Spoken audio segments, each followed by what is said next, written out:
আসসালামু আলাইকুম। আজকে আপনাদের কাছে নিয়ে চলে এসেছি শীতকালের একটি খুবই মজাদার রেসিপি।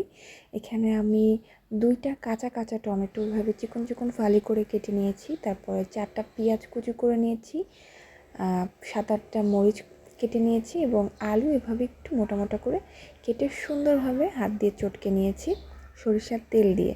আর অন্য কোনো কিছু আমি ব্যবহার করিনি, জাস্ট এই কয়েকটা ইনগ্রিডিয়েন্টস ব্যবহার করেছি।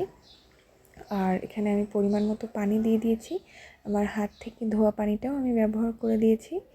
এরপরে আমি লবণ, হলুদ এবং মরিচ দিয়ে মাখানো ছিল আমার ট্যাংরা মাছগুলো, সেই ট্যাংরা মাছগুলো আমি উপর দিয়ে এভাবে ছড়িয়ে দিব।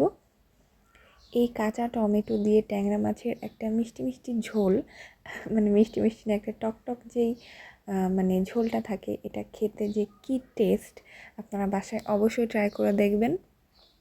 এবার আমি একটি চামিচ দিয়ে সুন্দর করে মাছগুলো একটু ভিতরে ভিতরে নামিয়ে দিব, যেন ভালোভাবে সেদ্ধ হয়ে যায়। ঢেকে রান্না করার কোনো প্রয়োজন নেই। আর এই তো একদম সহজে রান্না হয়ে গেল মজার একটি রেসিপি। এর থেকে সহজ রেসিপি আমার মনে হয় না পৃথিবীতে কিছু আছে। আমি হালকা রস রস রেখেছি, আপনারা চাইলে পুরাটা শুকিয়ে ফেলতে পারেন।